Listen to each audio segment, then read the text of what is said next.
prendre une petite 30 secondes.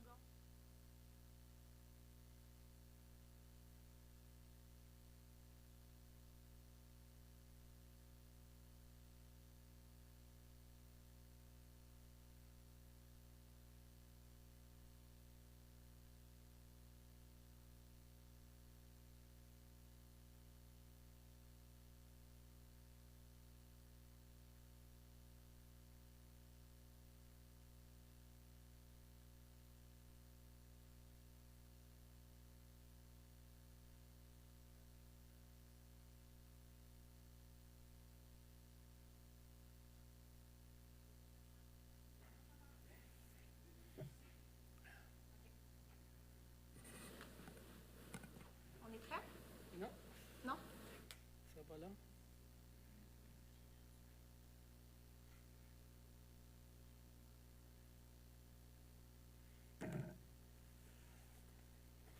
C'est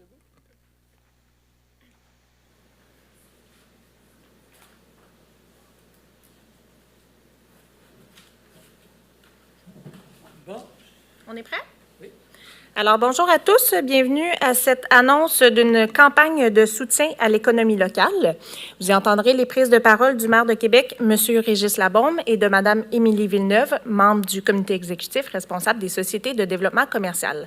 Nous allons par la suite passer à un premier tour de questions sur le sujet du jour selon l'ordre qui a été envoyé aux journalistes un peu plus tôt, et ensuite à un deuxième tour de questions sur les autres sujets. Alors, sans plus tarder, j'invite le maire de Québec à prendre la parole. Merci. Alors, Émilie, Mme Dubé de l'Office du tourisme, Étienne Cummings de la Chambre de commerce et Jean-Pierre Bédard de l'SDC Montcalm. Bonjour à tous et à tous. Alors, la pandémie, la COVID-19 a touché durement la population de Québec et le milieu des affaires, on le sait. De nombreux commerces locaux et PME ont dû fermer temporairement leurs portes, privant ainsi plusieurs citoyens et citoyennes de leur emploi. Néanmoins, plusieurs commerçants et commerçantes ont profité de cette période pour innover, s'ouvrir à de nouveaux marchés, expérimenter de nouveaux modèles d'affaires et se démarquer dans ce contexte difficile. Parce que nos entreprises locales sont l'ADN de notre ville et font notre fierté, nous avons déjà lancé des programmes représentant des sommes de plus de 20 millions de dollars pour venir en aide aux petites et moyennes entreprises de l'agglomération de Québec. Un mouvement de solidarité s'est également emparé des citoyens qui ont vu l'importance d'acheter des produits locaux et d'encourager les entreprises et les commerces d'ici. Je vous en parlais le 19 mai dernier. Le sondage que nous avons réalisé récemment nous confirme que la grande majorité des citoyens et citoyennes ont l'intention de maintenir leurs habitudes d'achat de produits locaux fabriqués localement, ainsi que l'achat auprès des commerçants de leur quartier, et ce, lorsque la crise sera terminée. C'est dans cette lignée que nous lançons aujourd'hui une grande campagne de soutien à l'économie locale. Nous souhaitons ainsi redonner espoir et confiance à la population et aux commerçants et leur rappeler que des jours meilleurs et plus prospères seront bientôt devant nous. Pour ce faire, nous faisons appel à la solidarité et à la fierté de la population et à la communauté et de la communauté d'affaires de Québec, et ce, afin d'encourager l'achat local. Vous avez peut-être déjà vu notre première vidéo sur la thématique « Bâtir la suite » qui mettait en vedette Olga Farman, Marie-Claude Hull, Germain Lamonde, Carl Viel et Louis Roy. Nous avons aujourd'hui une seconde vidéo à vous présenter alors que d'autres personnalités d'affaires bien connues de Québec ont un témoignage à vous livrer. Alors, on parle la vidéo juste à viser les gens qui nous regardent sur YouTube. Il est possible qu'il y ait un léger décalage entre l'image et le son. On s'en excuse et la vidéo est disponible sur le fil YouTube de la Ville de Québec si vous voulez aller la visionner de nouveau.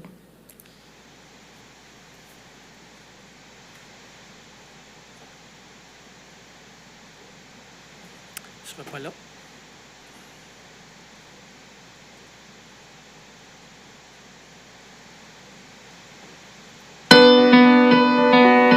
Vous les connaissez, vous les aimez, en certains cas, vous les admirez.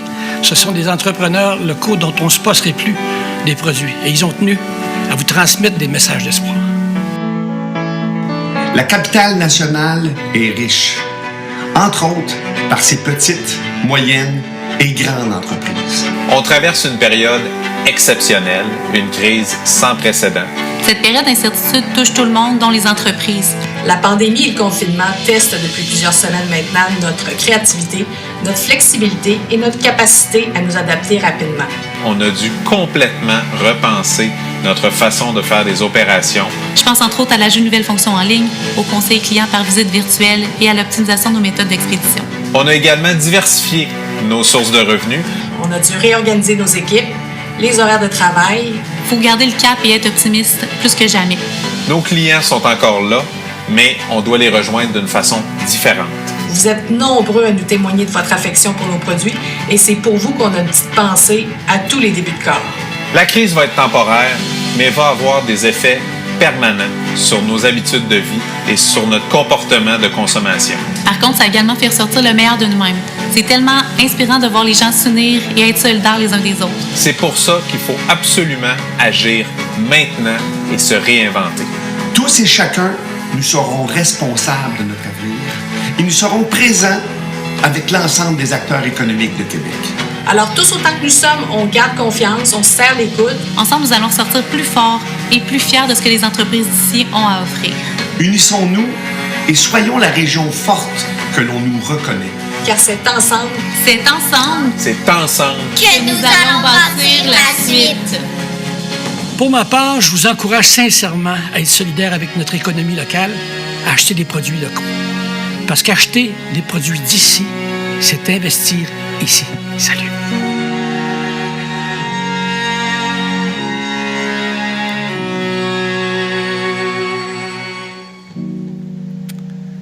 Alors, vous l'avez entendu, c'est ensemble que nous allons bâtir la suite. Et cette phrase que vous allez l'entendre et la lire souvent alors qu'elle motivera tous les projets, travaux et les grands projets de la Ville que la Ville va entreprendre au cours des prochains jours. Et à chaque projet, on va pousser la thématique pour que le mouvement prenne. Et un autre accroche que vous risquez de voir et d'entendre dans les prochains jours, c'est la suivante. Celle-ci sera affichée chez les marchands locaux. Alors, les marchands et les commerces qui vont afficher cet autocollant-là va exprimer sa solidarité et le fait qu'il fait partie du mouvement. Et aussi, on va avoir d'autres formes de collants qui pourront être placés sur les pare-brises, etc. Alors, évidemment, pas besoin de vous dire qu'il fallait que les imprimeurs démarrent pour qu'on puisse imprimer. On aurait voulu démarrer ça plus tôt, mais il fallait bien attendre les imprimeurs. Alors, nos artistes, artisans et commerçants de proximité se distinguent et font notre fierté. Et c'est grâce à eux et à elles qu'il fait bon vivre à Québec. Et c'est à travers eux et elles que les citoyens vivent, savourent, portent, développent et aiment notre accent local. Et d'ailleurs, dans les prochains jours, nous rendrons disponible, je l'ai dit, cet autocollant. Alors, on invite les commerçants et les restaurants à afficher fièrement leur accent local et j'invite personnellement les citoyens à repérer ces entreprises et à les encourager. Et je le répète, parce qu'acheter un produit ici, c'est investir ici. Et donc, pour finir, juste pour répondre à la question, qu'est-ce qu'un produit local? Bon, je pense qu'il ne faut pas trop se compliquer la vie, là. Un produit québécois, c'est parce que ça a été fait au Québec, tout simplement. Puis un commerce local, c'est parce qu'ils ont pignon sur rue ici à Québec. Je comprends que les gens veulent payer moins cher et il n'y a pas de souci, je comprends très bien ça. Mais ceux et celles qui ont un peu plus d'argent dans leur poche, je suis toujours, si vous avez 2 $ de plus, essayez donc d'acheter un produit qui est fait ici, même s'il est un peu plus cher. Au lieu d'aller sur Amazon, essayons donc de voir ce que vous cherchez sur Internet comme achat n'existe pas à Québec. Tentez donc de vous demander si ce produit-là n'est pas fait localement ou s'il n'est pas vendu localement, au lieu d'aller automatiquement sur Amazon. Évidemment, si vous voulez payer moins cher, je le comprends, mais je répète, si vous avez 2 $ de plus, investissez le don, comment tu dis? Investis-le à Québec. Ouais, c'est ça. C'est ça. Merci beaucoup, M. le maire. C'est tough.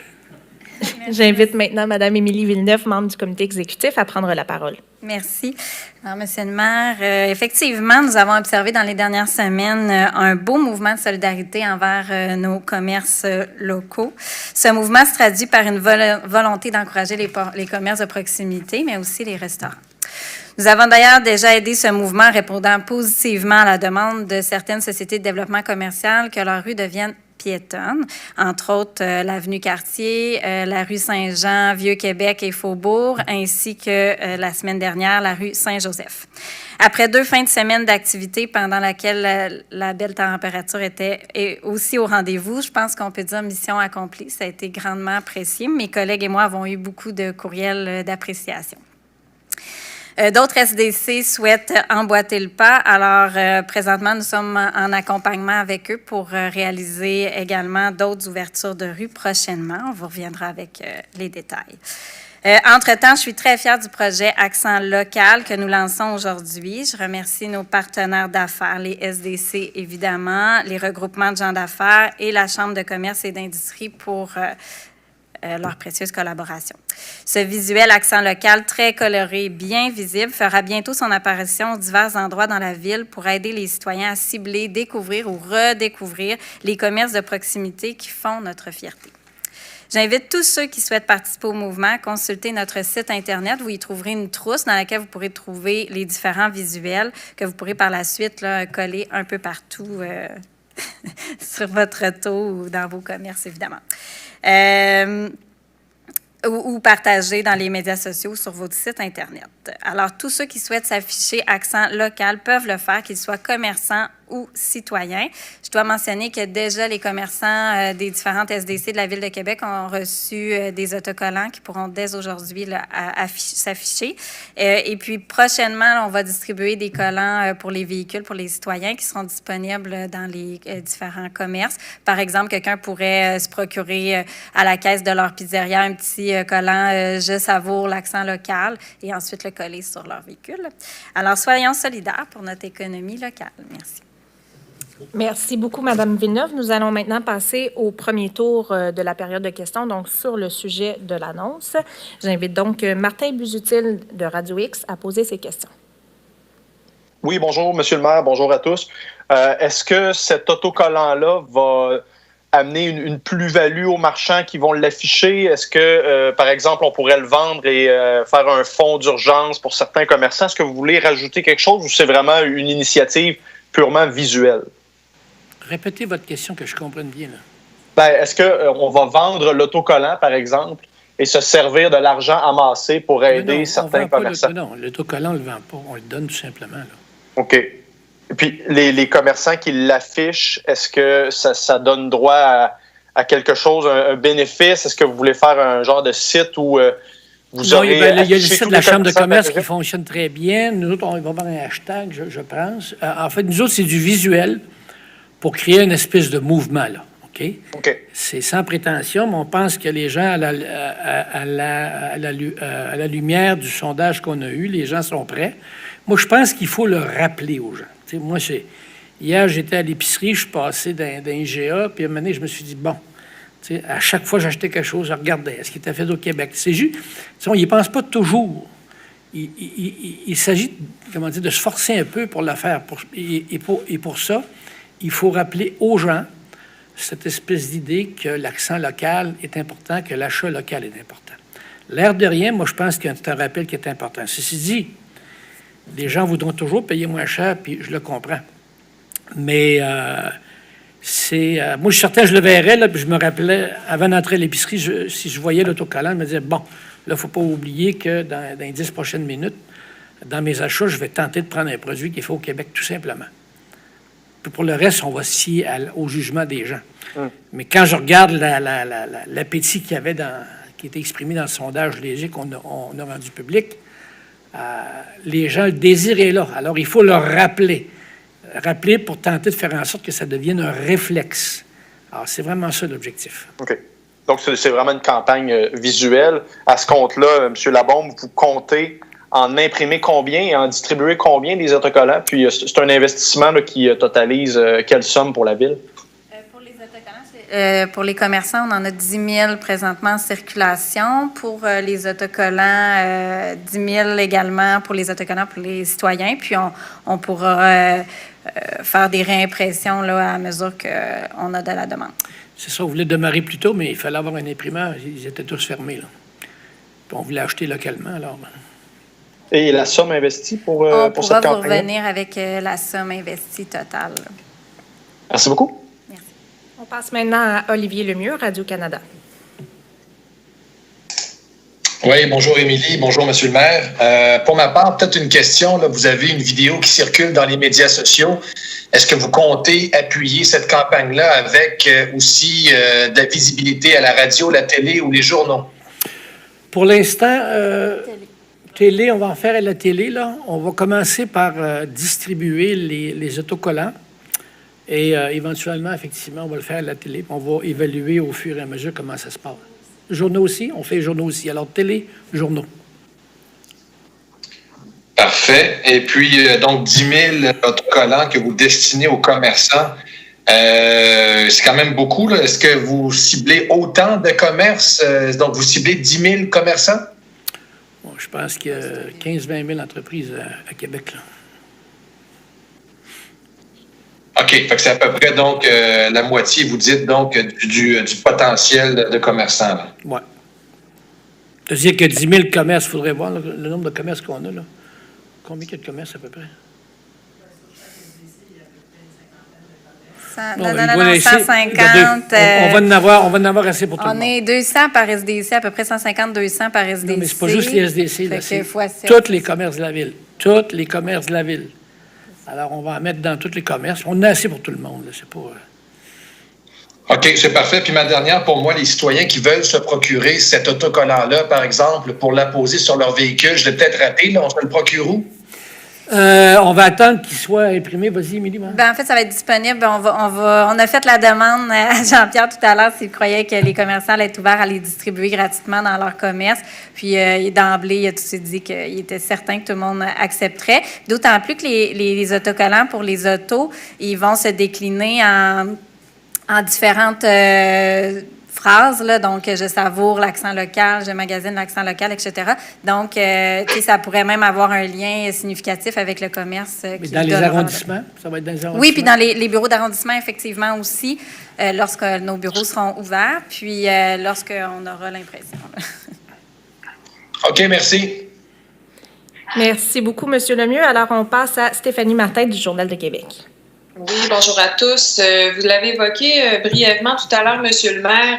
Est-ce que la Ville, donc, a l'intention de donner l'exemple dans ses divers projets, travaux, chantiers et d'acheter plus local que d'habitude? On le fait, nous. Au service des approvisionnements, ils le font. On le fait ici dans la Ville, c'est déjà... ça existe. Cet accent-là qu'on met sur l'achat local, c'est pas nouveau. Pour les chantiers, c'est nécessairement local. C'est rare qu'une compagnie américaine s'en vienne faire changer de tuyau d'égout ici. Mais nous autres, c'est déjà en marche, là, depuis longtemps d'ailleurs. OK. Puis, au sujet de l'achat... Si je pourrais rajouter à cet élément-là un élément important, tous les livres de nos bibliothèques sont achetés dans les librairies indépendantes aussi à Québec. Donc, ça prouve que notre achat local est déjà bien installé ici. OK. Puis au sujet des particuliers eux-mêmes, c'est peut-être une période difficile pour certains d'entre eux. Est-ce que vous pensez que les gens sont prêts à faire un effort supplémentaire là, malgré la difficulté peut-être qu'ils peuvent vivre en ce moment? Moi, je vous dirais, évidemment, il y a 30 des gens, 25-30 des travailleurs qui ont perdu leur emploi. Ceux qui ont gardé leur emploi n'ont pas beaucoup dépensé dans les dernières semaines puis dans les derniers mois. Alors, écoutez, je le répète, là, c'est pas coercitif. C'est si vous avez le 2 $ de plus, achetez donc local. Si vous voulez payer moins cher, tout le monde va comprendre. Mais honnêtement, pour ceux et celles qui sont capables, faites donc l'effort de tenter d'acheter un produit fait au Québec ou un produit, à la limite, fait localement. Moi, quand je vais au petit quartier, faire mon épicerie pour la semaine, je sais que tout ce que j'achète, c'est fait localement. Normalement, à moi, je me trompe, tout est fait localement. D'ailleurs, c'est drôle, dernièrement, au petit quartier, j'ai trouvé de la confiture Dora qui est faite au Québec, puis je l'ai adoptée. Ça fait des années que je suis toujours sur la même confiture. J'étais un petit mononcle, moi. Alors, je me suis forcé, puis j'ai trouvé une confiture faite au Québec. Alors, mais j'y ai pensé. Le problème, c'est quand j'entre à l'épicerie, j'y pense pas nécessairement, tu sais. Mais si je vois accent local dans la vitrine en entrant, je vais y penser. Alors, c'est vraiment, on tente d'éveiller les gens à ça. Merci. Merci beaucoup, Mme Martin. Alors, Les confitures de roi sont excellentes. On passe à Véronique Demers-Moncartier. Véronique, il faut... oui, voilà. Oui, c'est bon. Excusez. Bonjour à tous. Je voulais savoir si on pouvait peut-être considérer une phase 2 à ça, c'est-à-dire de peut-être mettre en place un passeport accent local pour les consommateurs. Il va y avoir d'autres initiatives prises par les SDC, d'autres organisations, c'est sûr. Nous autres, c'est une campagne plutôt générique. Et il y a d'autres initiatives qui s'en viennent, là, qui vont vous être annoncées par des SDC ou d'autres groupements dans les prochains jours, je pense. OK. Puis j'avais une autre question aussi. Dans les commerçants se réinventent et tout. Il y a beaucoup d'autocollants. Est-ce que, dans le fond, on pourrait penser que les commerçants vont délimiter des zones précises, accent local, pour... Moi, si j'étais eux, je le ferais, là. Oui, c'est ça. Moi, je le ferais parce que c'est compliqué de chercher des fois dans un supermarché. Mais écoutez, on va les laisser juger comment ils doivent procéder. Eux, tout ça est basé sur le plus d'achat possible. Alors, c'est à eux à juger s'ils pensent que c'est plus payant de rassembler les produits faits au Québec sur les tablettes. Moi, je pense que tous les produits faits au Québec devraient s'afficher éventuellement dans les supermarchés. Ce serait aidant. Évidemment, quand vous faites ça, ça râle de l'autre côté. Ceux qui vendent des produits qui ne sont pas nécessairement faits ici, c'est un peu compliqué pour eux autres, là. C'est toujours le même débat dans les supermarchés. OK. Merci. Merci beaucoup. On passe à Julie Couture, TVA. Oui, bonjour, Monsieur le maire. Bonjour à tous. Justement, juste pour faire du millage sur la question qui vient d'être posée juste avant moi, il n'y a pas d'entente, si je comprends bien, avec certains supermarchés ou des grandes surfaces pour pouvoir apposer l'autocollant là, en ce moment? Qu'est-ce que vous voulez dire par entente, là? Est-ce que vous avez des, je ne sais pas moi, métro, IGA, des ententes pour pouvoir mettre l'accent local à l'intérieur de ces commerces? On n'oblige pas personne, là, mais je vais vous dire une chose, quelqu'un qui n'a pas l'autocollant, là, en tout cas, moi, je vais tenter de ne pas y aller, là. Alors, s'il y a un autocollant, j'y vais. S'il n'y a pas d'autocollant, j'y vais pas. Puis, donc, vous invitez fortement les gens à embarquer dans le mouvement, évidemment, là-dessus.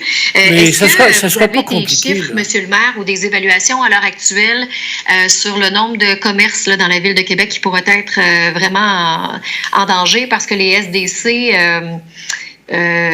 au mois d'avril, parlait de 20% à 30% selon si on se rendrait en mai ou en juin pour les réouvertures. Vous, est-ce que vous avez des chiffres à l'heure actuelle là-dessus? Écoutez, il y a toutes sortes de théories, là, tu sais. Moi, je suis les chiffres des PIB dans tous les pays du monde, puis je lis beaucoup de choses, là. Il y a toutes sortes de théories. Alors, attendons que tout soit ouvert. On va voir comment ça va, là. Je ne veux pas trop m'aventurer là-dedans parce que, tu sais, c'est une... Je vais faire comme les autres économistes. Je vais faire une erreur, mais je ne m'en souviendrai plus l'année prochaine, là, pour faire une autre prédiction, là. Alors, on va voir.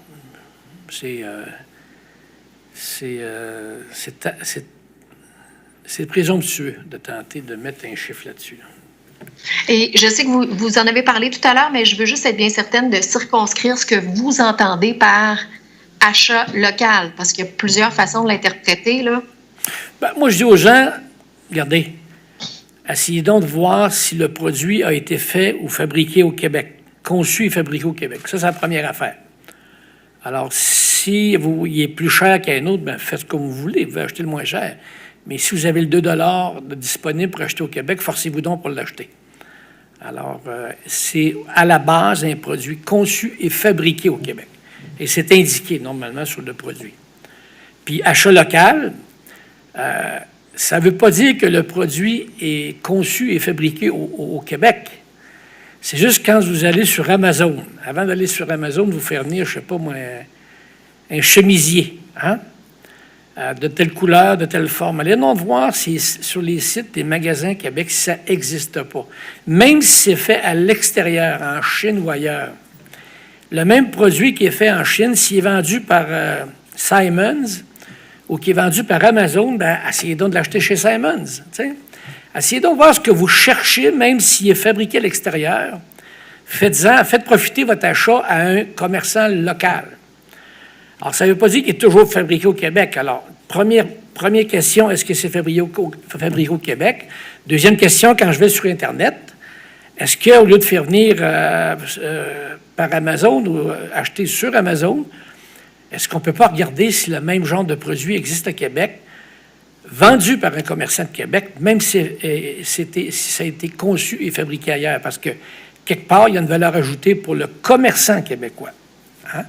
Même s'il est fabriqué ailleurs. Alors, tu sais, c'est une question de jugement des gens. Puis je comprends les gens d'aller sur Amazon parce que, bon, c'est moins cher, tu vois plus de produits plus rapidement, ça rentre vite. Je comprends tout ça. Mais si on a le goût d'acheter local puis faire sa part, bon, ça exige peut-être de faire un effort supplémentaire pour voir si le produit existe chez un commerçant de la Ville de Québec. Alors, les deux approches sont aussi bonnes qu'une de l'autre.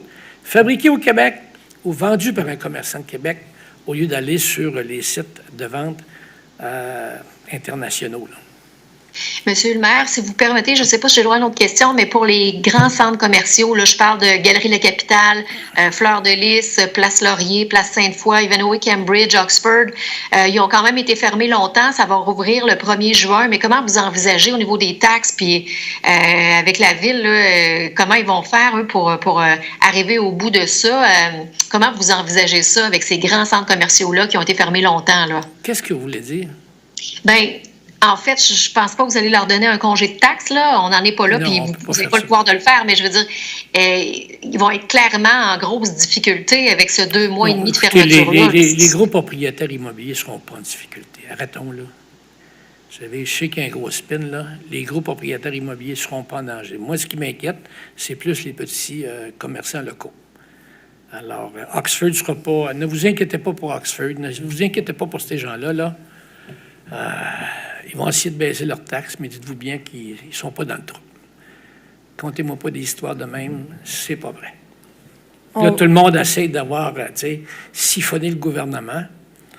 Il y a du monde qui ont vidé les compagnies, puis maintenant, il n'y a plus une scène dedans, puis là, ils veulent que les gouvernements mettent de l'argent. À un moment donné, je trouve ça révoltant aussi, là.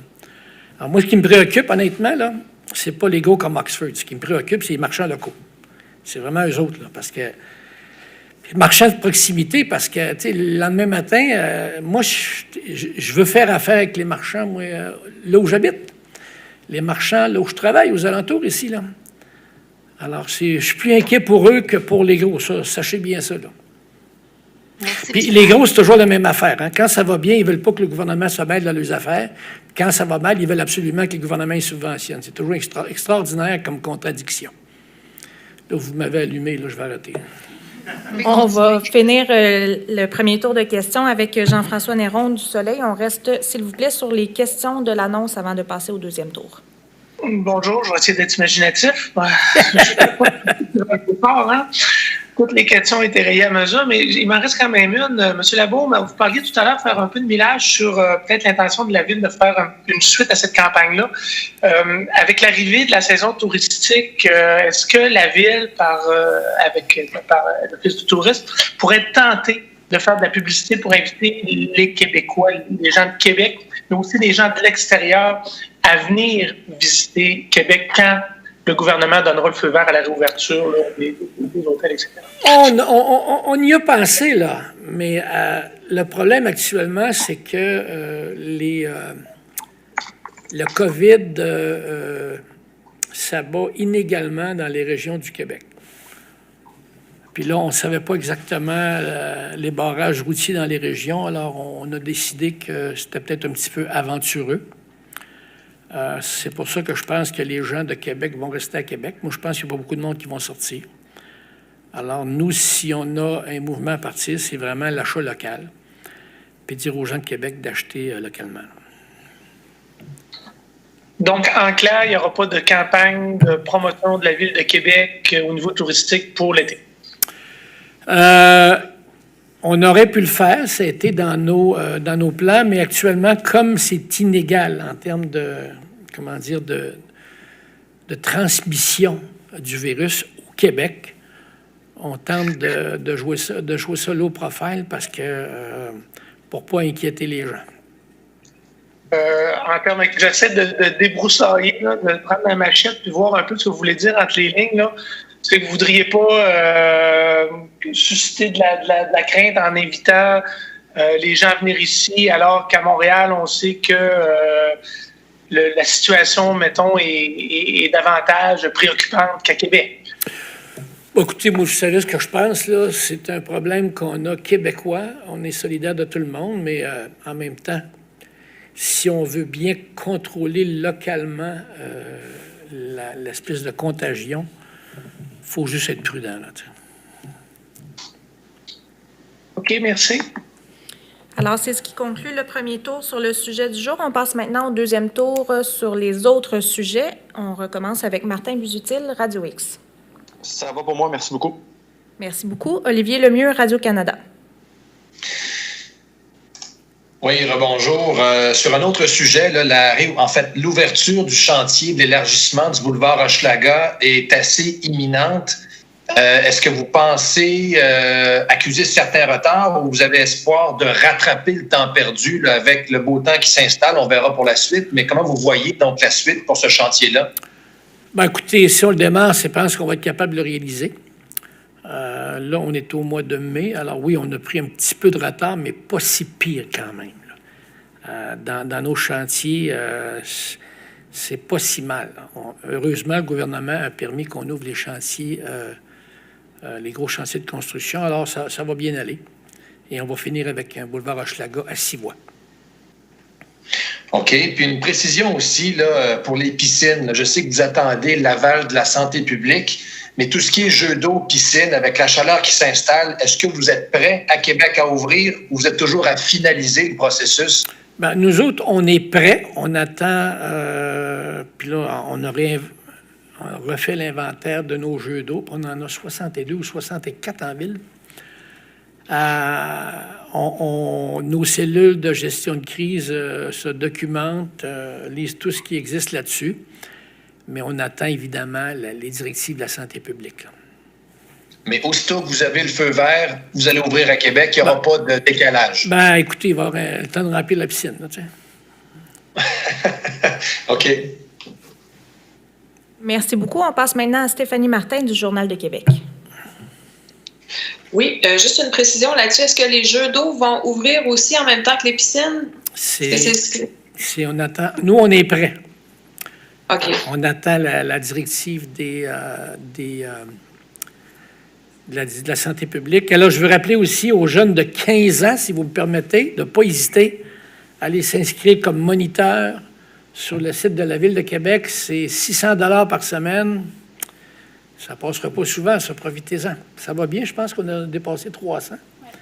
Alors, continuez, là, on a besoin de moniteurs. 600 $ par semaine, même 650, je pense. C'est vraiment un bon coup, là. Moi, je le ferais, j'avais 15 ans. D'accord. Autre question sur les 2 employés de la Ville de Québec qui ont été testés positifs à la COVID-19. Est-ce que ça a impliqué des retraits de plusieurs employés, des mises en quarantaine? Et est-ce que vous pouvez nous donner plus de détails, non sur les personnes, mais sur les services touchés? Ben, écoutez, c'était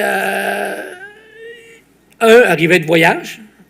Alors, on lui a demandé de rester chez eux. L'autre est venu au travail, puis il savait que sa conjointe l'avait. Puis il l'a attrapé, puis il est venu quand même au travail. Alors, évidemment, on a fait ce qu'il fallait. Là, on a un protocole pour s'assurer que ceux qui ont été dans les mêmes lieux que lui puissent se protéger. Mais 2 sur 5 000 cas, c'est quand même pas si mal quand on y pense, là.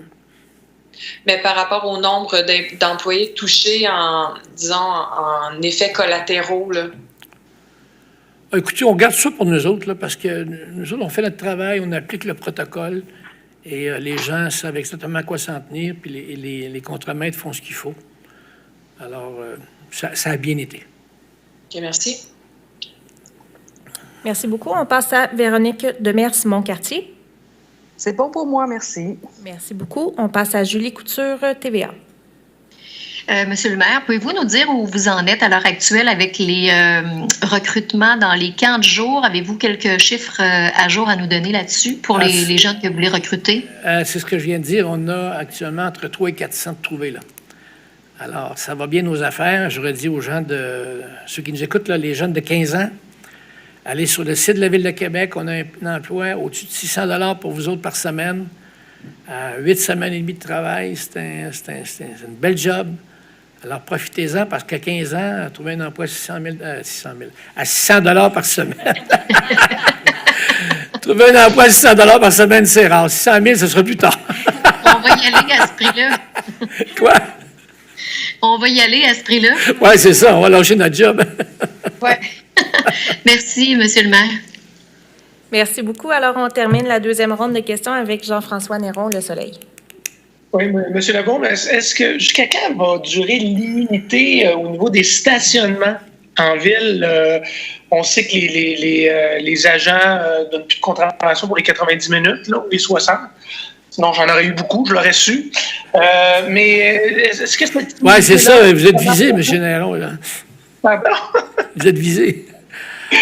Écoutez, tout d'abord, je vais vous dire que d'une journée à l'autre, on va vous annoncer qu'on va faire un blitz de nettoyage, parce que là, il faut nettoyer la ville.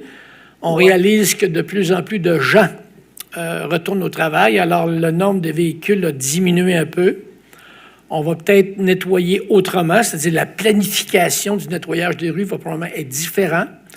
Mais là, il faut procéder parce que hier, je me suis aperçu en allant dans le nord de la ville que les embouteillages ont recommencé. Alors, ça doit vouloir dire qu'il y a du monde qui a recommencé à travailler.